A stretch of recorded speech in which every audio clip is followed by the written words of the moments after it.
आप सबको जय मसीह की बाइबल की कहानियाँ यूट्यूब चैनल पर आपका स्वागत है। आज की वीडियो का शीर्षक है अंधकार। चलिए हम बाइबल में पढ़ते हैं इसके बारे में। यशायाह की पुस्तक अध्याय 45 और वचन 7 कहता है, मैं प्रकाश बनाता हूँ और अंधकार पैदा करता हूँ। मैं कल्याण करता हूँ और विपत्ति पैदा करता हूँ। मैं ईश्वर हूँ जो ये सभी चीज़ें करता हूँ। अंधकार बुरा नहीं होता है क्योंकि इसका निर्माण ईश्वर ने किया है, परंतु जो शक्तियाँ अंधकार में कार्यरत होती हैं उनका सामना हमें करना पड़ता है। मत्ती की सुसमाचार अध्याय 6 और वचन 22 कहता है, आँख शरीर का दीपक है, इसलिए यदि आपकी आँखें स्वस्थ हैं तो आपका पूरा शरीर प्रकाश से भरपूर होगा। जब हमारी उम्र हो जाती है तब हमें मोती बिंदु का ऑपरेशन करना पड़ता है। तब शुरुआत होती है हमारी शरीर की शक्ति कम होने की। धीरे धीरे फिर दूसरे हेल्थ इश्यूज उत्पन्न होते हैं। आँख आपके शरीर का दीपक है। हम जब नाइट शिफ्ट में काम करते थे हमें बहुत अच्छी तनख्वाह मिलती थी, परंतु हमने आर्टिफिशियल लाइट्स यूज़ करना बंद कर दिया क्योंकि नाइट शिफ्ट में आर्टिफिशियल लाइट्स का इस्तेमाल होता है और वह आँख के लिए हानिकारक होता है। बहुत से बच्चे हैं, स्टूडेंट्स हैं, आज उन्हें चश्मा है क्योंकि एक्सट्रीम लेवल में पढ़ाई करते हैं, शरीर बैलेंस नहीं रहता है। जब हम सर को अच्छी तरह से ऑयलिंग करते हैं, अपना लाइफ बैलेंस रखते हैं, कोई भी चीज़ एक्सट्रीम नहीं करते हैं, तब परमेश्वर हम पर प्रसन्न रहता है और हमारा शरीर स्वस्थ रहता है। हमें अपनी आँखों की ख्याल रखनी चाहिए। परमेश्वर का वचन कहता है, ज्योति अंधकार में चमकती है और अंधकार उस पर प्रबल नहीं होता है। यह सबसे अच्छी खबर है। हमें अंधेरे से डरने की ज़रूरत नहीं है। अंधेरा कभी भी प्रकाश को ग्रहण नहीं करेगा, न ही अंधेरा शैतान दुनिया की रोशनी पर विजय प्राप्त करेगा। अंधेरा परमेश्वर ने बनाया है एक उद्देश्य के लिए, परंतु हमें अंधेरे से डरना नहीं है। भले ही अंधेरे में कुछ आत्माएं कार्यरत होती है। जब मैं आनंद नगरी में बाइबल कॉलेज की शिक्षा प्राप्त कर रही थी, तब उस समय मेरी पीठ किसी ने जोर से थपथपाई और जब मैंने पीछे मुड़कर देखा, रात के समय में मेरी खिड़की जिसमें से थोड़ी सी रोशनी आ रही थी, उस रोशनी में मैंने उस आत्मा का चेहरा देखा और वह चेहरा एक लेडी का था और वह कोई सफ़ेद वस्त्र में नहीं थी, वेस्टर्न अटायर में थी और वो मेरी तरफ ताक रही थी, परंतु उसकी जो आँखें थी वह डेडली थी, उसमें जान नहीं थी। तो जब आप ज़िंदा रहते हो आपकी आँखें चमकती है क्योंकि उसमें रोशनी होती है, और जब आपका देहांत हो जाता है उस आँखों में रोशनी नहीं रहती है। कुछ स्कॉलर्स का कहना यह है कि उत्पत्ति अध्याय 1 और वचन 2 में परमेश्वर ने जो उजियाला बनाया था वह उजियाला सबसे अच्छा उजियाला इस दुनिया में था। उसके बाद इतनी तीव्रता वाला, इतनी ब्रिलियंस वाला उजियाला बनाया गया नहीं। जेनेसिस 1 और वचन 2 में हम पढ़ते हैं, जब परमेश्वर का आत्मा जल के ऊपर मंडरा रहा था तब उसने कहा उजियाला हो और उजियाला हो गया।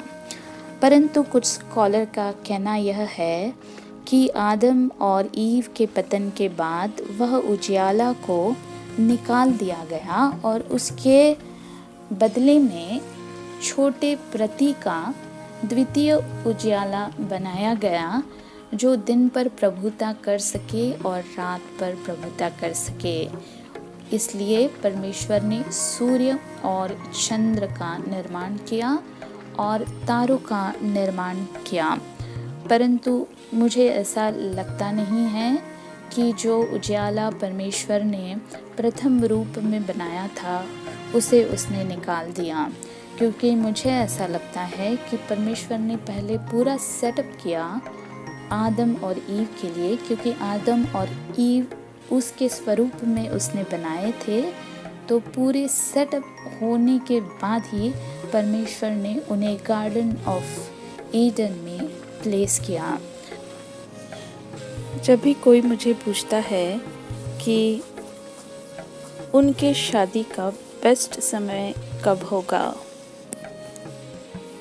तो हम उन्हें यही सलाह देते हैं कि पहले अपने पैरों पे खड़े रहो, अपना घर खुद बनाओ, घर में जितनी भी एमिनिटीज़ है वो तैयार करो, पूरा सेटअप तैयार करो, फिर अपना लाइफ पार्टनर लाओ और अपनी ज़िंदगी शुरू करो। क्योंकि बाइबल इतना बड़ा एग्जाम्पल हमारे लिए सेट करती है कि परमेश्वर ने सब कुछ सेटअप किया, फिर वहाँ पर ईव को लाया एडम के लिए। तो चलिए आगे बाइबल क्या कहती है अंधेरे के बारे में, यह हम देखते हैं। अंधेरा हमारे जीवन के लिए बहुत महत्वपूर्ण है। साइंटिफिक रीज़न हम इसका देखते हैं। अंधेरा हमारी नींद, हमारे जीव विज्ञान और हमारी पारिस्थितिक तंत्र के स्वास्थ्य के लिए अच्छा है। यह हमारी रचनात्मक और हमारे उत्साह के लिए अच्छा है, और यह हमारी सुरक्षा और संरक्षा के लिए भी अच्छा है। अनगिनत जानवर अंधेरे पर निर्भर है। 60% से अधिक अकशेरुकी और 30% कशेरुकी प्राणी रात्रिचर होते हैं और अबाधित अंधेरे में भोजन और साथी खोजने के लिए विकसित हुए हैं। तो परमेश्वर ने ये पर्यावरण निर्माण किया है। हम जानते भी नहीं हैं कि इतने जीव जंतु हैं, वो ऑपरेट कैसे होते हैं, उनकी जीवनचर्या कैसे चलती हैं। तो यह उदाहरण मैं इसलिए दे रही हूँ कि जीव जंतु को बचाने के लिए भी अंधकार का निर्माण किया गया है। अंधकार कहा जाता है एक ऐसा समय होता है इंटीमेट होने के लिए, घनिष्ठ होने के लिए। बहुत से बेटे और बेटियां ईश्वर के चरणों में रात के समय टाइम व्यतीत करना पसंद करते हैं। जब भी हमारे घर में पावर कट होती है तब मुझे ऐसा लगता है कि ऑयल लैंप जलाया जाए आर्टिफिशियल लाइट्स के बजाय। ऑयल लैंप जलाने से घर का माहौल बहुत सुकूनदायक लगता है, कोई डिस्टर्बेंस वहाँ पर नहीं होता है। और उस समय अगर आप कोई म्यूज़िक इंस्ट्रूमेंट प्ले करते हो, आप मेडिटेशन करते हो, आप गीत गाते हो या आप परमेश्वर से बात करते हो, तो आपको बहुत अच्छा महसूस होता है, बहुत अच्छा आप फील करते हो। आपने कई बार देखा होगा कि लोग कैंडल लाइट डिनर के लिए जाते हैं। Candle light dinner add elegance and softness to your dining experience।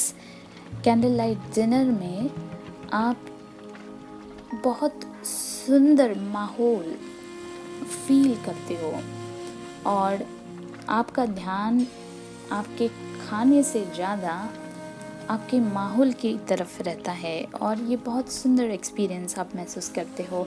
आपके घर में भी आप कैंडल लाइट टी टाइम कर सकते हो, आपके घर में आप कैंडल लाइट डिनर का माहौल निर्माण कर सकते हो। आपको बहुत अच्छा फील होगा, क्योंकि उस समय आप डिस्टर्ब नहीं होते हो किसी भी आवाज़ से और किसी भी सराउंडेड लोगों से या गाड़ियों से। वो समय आपके लिए बहुत ही स्पेशल समय होता है। जो कोई भी समुद्र तट पर गया है, उसने समुद्री कछुओं को समुद्र में वापस जाने का रास्ता खोजने में मदद करने के लिए प्रकाश व्यवस्था को अनुकूलित होते देखा है। फ्लोरिडा के एक समुंदर में समुद्र की ओर वाले लेपों को काला कर दिया गया है, ताकि नए जन्मे समुद्री कछुए अपने घोंसले से बाहर निकलने पर झूठी रोशनी से आकर्षित न हो, बल्कि पानी में अपना सही रास्ता ढूंढ सके। क्या आपने कभी प्रकाश प्रदूषण के बारे में सोचा है? प्रकाश प्रदूषण या रात में कृत्रिम प्रकाश, कृत्रिम बाहरी प्रकाश का अत्यधिक या खराब उपयोग है, और यह वन्य जीवों के प्राकृतिक पैटर्न को बाधित करता है। वातावरण में कार्बन डाइऑक्साइड में वृद्धि में योगदान देता है, मानव नींद में बाधा डालता है और अस्पष्टता निर्माण करता है। पौधे, झाड़ियाँ और पेड़ दिन के समय प्रकाश संश्लेषण के लिए सूर्य के प्रकाश का उपयोग करते हैं, जिसे हम फोटोसिंथेसिस प्रोसेस कहते हैं। लेकिन रात में उन्हें एक प्रमुख कंपाउंड की ज़रूरत होती है, जिसे हम फाइटोक्रोम कहते हैं। फाइटोक्रोम ये क्या है? तो चलिए हम इसे देखते हैं। फाइटोक्रोम प्लांट्स के लिए बहुत इम्पोर्टेंट है। यह उस मौसम को निर्धारित करता है जिसमें किसी विशेष पौधे में फूल आएंगे।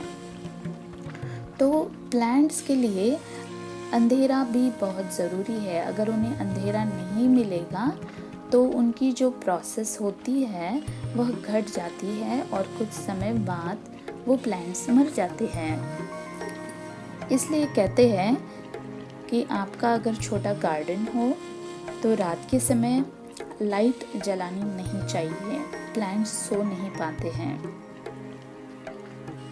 जब भी आपके घर में बिजली कटौती होती है तो ऑयल लैंप्स का ज़रूर इस्तेमाल करें। कई लोग डार्कनेस को काले रंग से जोड़ते हैं और काले रंग को बुरा मानते हैं। एक बार हमारे घर के सामने एक फंक्शन था। उस फंक्शन में पूरे शहर के लोगों को इनवाइट किया गया था खाना खाने के लिए। तब मैं काला पोशाक पहनकर वहाँ गई, पर मुझे प्रवेश नहीं दिया गया क्योंकि काला रंग अशुभ माना जाता है। फिर मुझे घर पर आना पड़ा, अपना ड्रेस चेंज करना पड़ा और फिर मुझे प्रवेश दिया गया। तो काले रंग को इस संसार में बुरा कहा जाता है। कोई काले कौवे को पालता नहीं है। काला कौवा बुरा माना जाता है। काली बिल्ली बुरी मानी जाती है अगर वो आपका रास्ता काटती है। परंतु प्रियो, मेरे घर में 8 बिल्लियाँ थी। मेरी मम्मी को बिल्लियाँ बहुत पसंद थी और कॉलोनी की सब बिल्लियाँ हमारी ही घर में पली बड़ी थी और उनकी एक जनरेशन करीबन 10-20 साल तक हमारे घर में बड़ी है। हमारे घर में करीबन 7 काली बिल्लियाँ थी और कुछ बिल्लियाँ अलग रंग की थी। और जादू टोना करने वाले लोग आए और वह हमसे कह रहे थे कि ये बिल्लियाँ हमको दे दो जादू टोना के लिए, हम इनको काट कर इनके खून से जादू टोना करते हैं। तो हमने मना कर दिया था। हमने काली बिल्लियाँ इसलिए पाली थी क्योंकि काली बिल्लियों को सब लोग भगा देते थे, उनको ठीक से खाना नहीं मिलता था। तो मम्मी ने सोचा कि काली बिल्लियों को घर में प्रवेश दें और मेरी मम्मी ने उनका बहुत अच्छा ख्याल रखा था। एक बार मैंने एक काले कौवे को रोटी देना शुरू कर दिया था। मैं रोज़ उसके लिए रोटी बनाती थी। जब भी मैं ऑफिस से आती थी, थोड़ा रेस्ट करने अपने रूम में जाती थी, तो वह कौवा मुझे उठाने आता था। कांच को अपनी चोंच से वो नॉक करता था और मुझे उठाता था। मुझे अलार्म लगाने की ज़रूरत नहीं पड़ती थी, क्योंकि वह रोज़ मुझे आकर उठाता था और मैं उसके लिए रोटी बनाती थी। तो यह एक्सपीरियंस मेरी लाइफ का बहुत सुंदर एक्सपीरियंस था। तो कभी भी काले रंग को बुरा मत कहिए। काला रंग ईश्वर ने बनाया है और काले कॉम्प्लेक्शन वाले लोग बुरे नहीं होते हैं और उनका अपमान नहीं करना चाहिए। परमेश्वर ने आपकी स्किन का कलर बनाया है, तो जो भी स्किन में आप हो उसे एक्सेप्ट करो और अपने आप को कभी भी कम या ज़्यादा मत समझो। कुछ स्कॉलर्स का कहना ऐसा है, अगर पृथ्वी के ऊपर से प्रकाश को हमेशा के लिए निकाल दिया जाए तो क्या ये पर्यावरण चल पाएगा? पृथ्वी तो नष्ट नहीं होगी, बिजली भी काम करेगी कुछ समय बाद, लेकिन हमारे ग्रहों से प्रकाश को पृथ्वी पर आने के लिए करीबन 1 घंटा लगता है। इसमें आप आकाश में एक शांतिपूर्वक चमक देख सकते हो। सूरज की रोशनी न होने से प्रकाश संश्लेषण बंद हो जाएगा, लेकिन जब प्रकाश संश्लेषण बंद हो जाता है तो सारे पेड़ नहीं मरेंगे, कुछ पेड़ सदियों तक जीवित रह सकते हैं। हालांकि कुछ दिनों के बाद तापमान गिरना शुरू हो जाएगा। ग्रह की सतह पर बचा कोई भी मनुष्य जल्द ही मर जाएगा। 2 महीनों के भीतर समुद्र की सतह जम जाएगी, लेकिन हमारे समुद्र को ठोस रूप से जमने में 1000 साल और लगेंगे। हालांकि तब तक वायुमंडल ध्वस्त हो जाएगा और पृथ्वी अंतरिक्ष में लक्ष्यहीन रूप से बहती हुई एक दुर्गम बंजर भूमि बन जाएगी। तो यह इम्बैलेंस निर्माण होगा जब पृथ्वी के ऊपर से उजियाला निकाल दिया जाएगा और बस अंधियारा बना रहेगा। तो चलिए बाइबल क्या कहती है इसके बारे में हम पढ़ते हैं। अधिनियम 26 और वचन 18 में हम पढ़ते हैं, उनकी आंखें खोले ताकि वे अंधकार से प्रकाश की ओर और शैतान की शक्ति से परमेश्वर की ओर मुड़ सके, ताकि उन्हें पापों की क्षमा मिल सके और उन लोगों के बीच जगह मिल सके जो मुझ पर विश्वास करके पवित्र हो गए हैं। तो अंधकार में अगर आप शैतान की शक्तियों से मुक्ति पाना चाहते हो तो आपकी आंखें खुलने की ज़रूरत है। आपको पाप क्षमा मिलनी चाहिए और आप विश्वास करके पवित्र बन सकते हो। बाइबल का कहना है अंधकार बुरा नहीं है, पर अंधकार की बुरी शक्तियों में अपने आप को समर्पित करना बुरी बात होती है। परंतु यदि कोई रात को चले तो ठोकर खाता है, क्योंकि उसमें ज्योति नहीं होती है। तो इसका मतलब यह नहीं है कि रात बुरी है, आपको रात को संभल के चलना चाहिए। एक बार मेरे साथ एक ऐसा इंसिडेंट होते होते रहा जो अभी तक मुझे याद है। मेरी एक पड़ोसी थी, मैं उनके घर में आती जाती रहती थी। तो मेरी मम्मी ने मुझे वहाँ पे भेजा, क्योंकि उनके जो पति थे वह मेरे पापा के अच्छे दोस्त थे। तो मेरे पापा उनके साथ घूमने जाया करते थे।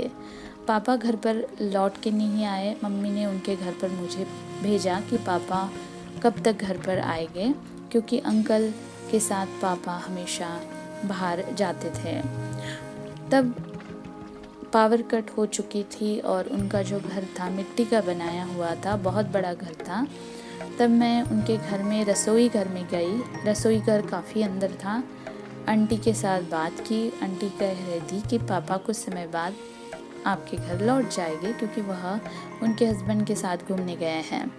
जब मैं बाहर निकली तब उनका बड़ा लड़का उसने मुझे पकड़ लिया अपने हाथों में और ज़बरदस्ती करने की कोशिश की, क्योंकि उसको लगा कि अभी अंधेरा है और कोई देख नहीं पाएगा, और वह ज़बरदस्ती करने की कोशिश कर रहा था। तब परमेश्वर ने मुझे उसके हाथ से छुड़ाया और मैं वहाँ से भाग के अपने घर वापस आ गई। तो अंधकार में बुरे ख्याल लोगों में आते हैं, ईवल स्पिरिट्स एक्टिवेट होते हैं, इसलिए आपको आपका ख्याल रखना है। जब अंधेरा होता है तो कोशिश करिए कि ऐसी जगह पर ना जाए, वहाँ पर आपकी हानि हो सकती है। परमेश्वर हमें चेतावनी देता है कि हमें ख्याल रखना है। अंधेरा ज़रूरी है इस पर्यावरण के लिए, पर हमें अपना ख्याल रखना चाहिए। पहला पत्रस अध्याय 2 और वचन 9 कहता है, परंतु तुम एक चुनी हुई जाति हो, एक राजकीय याजक समाज हो, एक पवित्र राष्ट्र, ताकि तुम उसकी महानता का प्रचार कर सको, जिसने तुम्हें अंधकार से अपनी अद्भुत ज्योति में बुलाया है। तो ये जो बाइबल वर्सेस है अंधकार के बारे में, वह पाप के बारे में हमें बताते हैं कि पाप से छुड़ाकर परमेश्वर ने हमें ज्योति में बुलाया है। इफिसियों की पुस्तक अध्याय 6 और वचन 12 कहता है, क्योंकि हम मांस और रक्त के विरुद्ध नहीं, बल्कि शासकों के विरुद्ध, अधिकारियों के विरुद्ध, इस वर्तमान अंधकार पर लौकिक शक्तियों के विरुद्ध, स्वर्गीय स्थानों में बुराई की आध्यात्मिक शक्तियों के विरुद्ध लड़ते हैं। तो प्रियो, अंधकार में बुराई की शक्तियाँ होती है और उससे हम लड़ते हैं, इसलिए हमें सावधान रहना है। हमें अंधकार से नफरत नहीं करनी चाहिए, यह हमारे जीवन का एक हिस्सा है, पर हमें अंधकार की शक्तियों के विरुद्ध लड़ने के लिए बाइबल प्रेरित करता है। आशा करती हूँ इस कहानी का विवरण आपको मिला होगा। मिलते हैं एक नई कहानी के साथ। अपना ख्याल रखिए। आप सबको जय मसीह की।